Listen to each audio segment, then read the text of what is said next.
नाहीतर अलीकडे काय चाललं दादा, शासनाचे पैसे आणायचे, कोटीतून बोर्ड लावायचे आणि उद्घाटनाला 4 माणसं पण येत नाही, त्यांना माहित असतं याचं पुढचं काय होणार आहे.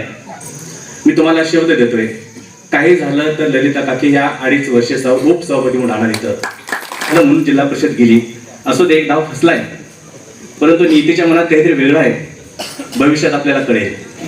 ते मला शिवसेनेतून जाताना माझ्याबरोबर होते, तिकीट माझं घेऊन ह्यांना उमेदवार द्या म्हणून ह्यांना मी सांगितलं आणि हे दोघांनी जाऊन राष्ट्रवादीचे उमेदवार द्या. इलेक्शनच्या अगोदर त्याला कोणीतरी शब्द दिला होता, तिथं जरा सोपं वाटेल म्हणून तो तिकडं तिकीट मिळेल म्हणून पाहत होता, त्याने नेहमीप्रमाणे धोका दिला. प्रत्येक बातमीतील घटनेच्या वास्तविकतेची तुलना थेट पाहत रहा सांगली अपडेट. या लोकांनी इथं ठरवायचंय आता आपण कुणाला इथं सरपंच करायचंय. त्यामुळे नाव मी आज घेत नाही, परंतु तुम्हाला नक्की दिसेल इथलाच एक सरपंच बसलेला. आपण सत्कारासाठी इथंच पहिल्यांदा येऊया.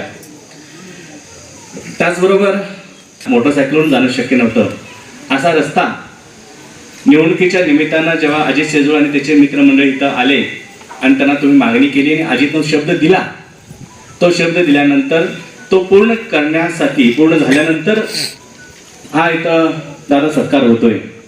आणि हा कुठल्या फंडातून नाही, कुठल्याही शासकीय योजनातून नाही, तो स्वतः अजित शेजूळ आणि त्याच्या सहकार्याने आपल्या सर्वांच्या खर्चातून रस्ता केलाय आणि त्याच्यासाठी आपण उद्घाटन करतोय. नाहीतर अलीकडे काय चाललं दादा, शासनाचे पैसे आणायचे, कोटीतून बोर्ड लावायचे आणि उद्घाटनाला 4 माणसं पण येत नाही, त्यांना माहित असतं याचं पुढचं काय होणार आहे. परंतु तसं अजितनं केलं नाही. खर्चातून एखाद्या वस्तीवर जाणाऱ्या रस्त्यासाठी जेव्हा माझ्या महिला भगिनीचा सत्कार करताना इथं ज्या फुलं टाकत होत्या, तेव्हा मला असं वाटायला लागलं दादा की किती लोक या अजितवर आणि ललिता काकीवर ते प्रेम करतायत. एक शेताचा रस्ता पूर्ण केला म्हणून मौली इथल्या भगिनी माझ्या काही ओवाळत होत्या, काही फुलं टाकत होत्या.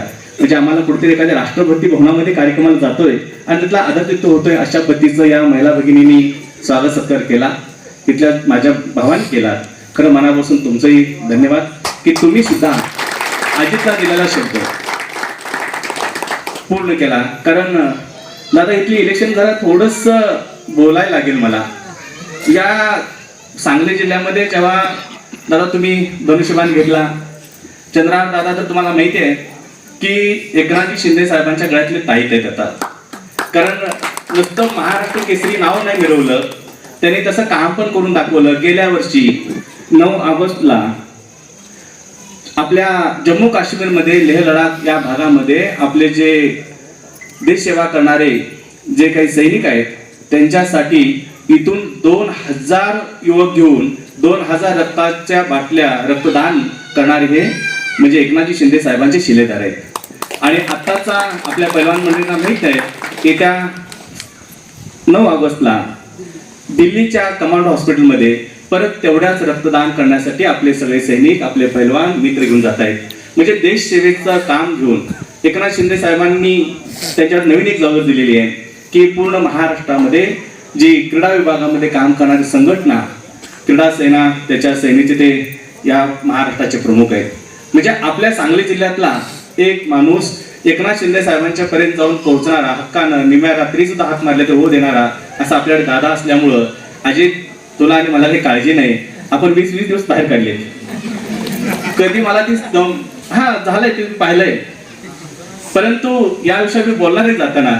परंतु मित्रांनो, आमच्याकडे असे दादा आहेत, एकनाथजी शिंदे साहेबांचं नेतृत्व आहे आणि त्यामुळं अजितने जो दिलेला शब्द आहे की भविष्यात इथं येऊपर्यंत अजित आपण पुढच्या वर्षीच्या श्रावण महिन्यामध्ये लक्ष्मीला दर्शन घेण्यात येताना इथं येताना कॉन्क्रीटच्या रस्त्याने इथंपर्यंत येऊया असा आपण शब्द देऊया. निदान कॉन्क्रीटचा रस्ता जो रस्त्यापासून या लक्ष्मी मातेच्या मंदिरापर्यंत कॉन्क्रीटचा असू दे किंवा डांबरीकरणाचा असू दे, आपण नक्की पुढच्या वर्षीपर्यंत पूर्ण करूया. खरं तर इथं सगळे इथले माझे बांधव आहेत. आपल्याला माहिती आहे ही दादा इलेक्शनच्या अगोदर माझ्याकडे अजित पहिल्यापासून माझा कार्यकर्ता म्हणून होता. इलेक्शनच्या अगोदर त्याला कोणीतरी शब्द दिला होता, तिथं जरा सोपं वाटेल म्हणून तो तिकडं तिकीट मिळेल म्हणून पाहत होता, त्याने नेहमीप्रमाणे धोका दिला. आणि मग त्याला सरांची आठवण झाली.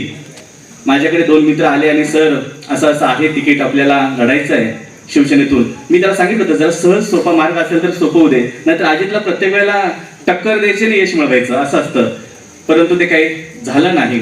माझ्या स्टेजवरची काही मंडळी इथं आहेत की लोकांना एक प्रश्न पडला असेल की इथं असणारे लोक त्यावेळेला काही जण घड्याला मतं मागत होती आणि काही जण धनुष्यबाणाला मतं मागत होती. बरोबर आहे ना? बल्लू आमचा इथं कार्यकर्ता होता, बल्लू पुजारी कुठे गेला? काकीच्या विरोधातच त्याची घरची सीट होती. बरोबर आहे? हा, बल्लू कुठे आहे ना? हा आहे. म्हणजे माझा तो एक चांगला मित्र आणि कार्यकर्ता होता बरोबरच, परंतु ही आपलीच लोक होती दादा. परंतु आम्ही एकत्र लढायचं ठरलं होतं. काही शिवसेनेला तिकीट देऊया, काही जण राष्ट्रवादीला घेऊया, एकत्र कॉम्प्रोमाइज जसं आपण महापालिकेला केलं होतं. आणि तिथं आम्ही महापालिकेत पहिल्यांदा आमचा शिवसेनेचं धनुष्य, माझा मुलगा सागर वनखंडेच्या माध्यमातून आपण पहिल्यांदा तिथं धनुष्य पाठवलं. तसं इथं पंचायत समिती जिल्हा परिषदला करायचं होतं. आमच्या चंद्रिका वनमोरे ताई इथं उभा राहिले धनुष्यबाणा, थोडी मतं कमी पडली कारण आम्ही थोडंसं प्रदीपच्या प्रेमापोटी आम्ही तिकडचा मतदारसंघात थोडासा पंचायत समिती दुर्लक्ष केलं. आणि प्रदीप आमच्याकडे असताच तर मी तुम्हाला खात्रीने सांगतो जिल्हा परिषद आणि दोन्ही पंचायत समिती सीटा आपल्या झाल्या असत्या, कारण आम्ही त्या गटामध्ये थोडंसं प्रदीपला सहकार्य ठेवायचं. उघडं बोलायला काय हरकत नाही आहे ना? शिवाजी अण्णा आणि आमचे उद्धव सावंत ते मला शिवसेनेतून जाताना माझ्याबरोबर होते. तिकीट माझं घेऊन घ्यायला उमेदवार द्या म्हणून त्यांना मी सांगितलं आणि हे दोघांनी जाऊन राष्ट्रवादीचे उमेदवार आणल्या. खरं आहे ना? म्हणजे हे माझे काय म्हणतो प्रतिनिधी होते, गेले होते मदत तिकीट घ्यायला. एक कोणतरी आमच्याकडे शिवसेनेचं घेऊया, त्याने सांगितलं सर शिवसेनेला काही देत नाही, रात्री पाठी 3 वाजता तिने राष्ट्रवादीला असू दे म्हटलं. आता आपण ग बसणार नाही कारण कडवट शिवसैनिक एकनाथ शिंदे साहेबांचं आहे. लढायचं, हा जीत काय होईल ती होईल. त्यामुळं आम्ही एक सीट अजितची घेतली, वनमोरेची तशीच होती ऐन वेळेला. कारण सांगतो ना, म्हणजे हे दोघं जण वनमोरेची सीट आमच्याकडे आली, ही अजित आला. परंतु जरा प्रदीपवर पहिल्यापासून प्रेम आहे माझं, त्यामुळे प्रदीपच्या विरोधात कोण नको म्हणून तिकडे दुर्लक्ष केलं, पण तेही धोक्यात गेलं. इथं जिल्हा परिषदला पाहिलं, पंचायत समिती तर आपल्या ललिता काकी खूप मोठ्या सीट निवडून आल्या. जिल्हा परिषदला सुद्धा जर आपली दोघांची बेरीज केली, विरोधकांची घड्याळाला पडलेली आणि धनुष्यबाणाला मतं पडलेली, तर ते 11,000 होते. आणि विरोधकांना जो निवडून आलाय त्यांची बेरीज पाहिली तर 5,200. म्हणजे आपण विरोधांना मतं होती, फक्त आपल्या डिवायडेशन झालं म्हणून जिल्हा परिषद गेली.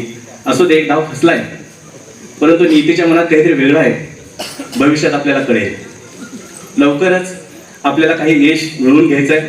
भविष्यात येणारी ग्रामपंचायत आहे, ग्रामपंचायतीला आपण असंच या इथलं केरीपाने वस्ती, चौगुले वस्तीच्या लोकांना, मालगावकरांना सांगायचं आहे. स्टेजवरचे सगळे उद्धव सावंत, शिवाजी माळे आणि खांडेकर सर सगळ्यांसहित, कपिल, राजू मामा कोपऱ्याला गेलेला, बरोबर ना मामा?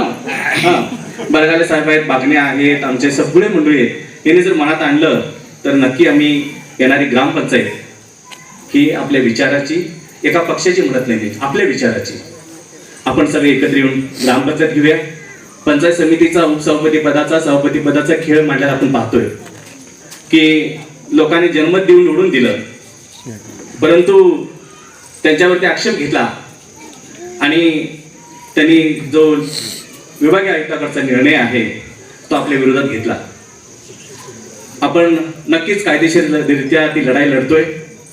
मी तुम्हाला शब्द देतोय, काही झालं तर ललिता काकी या 2.5 वर्ष उपसभापती म्हणून राहणार. इथं काही झालं तरी, कितीही त्यांनी राजकारणाची अस्त्र वापरू दे, पण माझा या संविधानावरती, भारतरत्न डॉक्टर बाबासाहेब आंबेडकरांनी दिलेलं संविधान आहे आणि न्यायावरती विश्वास आहे. आपण न्यायालयीन लढाई ताकदीने लढतोय आणि उपसभापतीपदी असणारे आपल्या ललिता काकी शेजू त्यांची 2.5 वर्षाची टर्म नक्की पूर्ण करतील एवढा विश्वास देतोय. भविष्यात पण ग्रामपंचायत आहे, पंचायत समितीचा त्यांनी कार्यक्रम लावलाय. लगेच किती गडबड आहे बघा तुम्ही.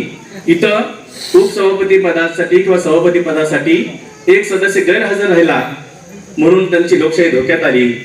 आणि सातारामध्ये ज्या वेळेला जिल्हा परिषद अध्यक्ष उपाध्यक्षाची निवड होती, माननीय आमचे नेते तिथले शंभूराज देसाई पालकमंत्री आहेत, ते स्वतः आपले सदस्य घेऊन आज जात असताना त्यातले 2 सदस्य शिवसेनेचे पोलीस उचलून नेत आहेत, मतदानाला गैरहजर ठेवतायत. 2 जिल्हा परिषद सदस्य घेऊन गेले तर त्याची त्या कायद्याचं काही होत नाही, पण इथला लगेच निर्णय लागतो. आणि आपली पदं ही बेकायदेशीर किंवा आपल्याला त्यावरून अवैध ठरवतात.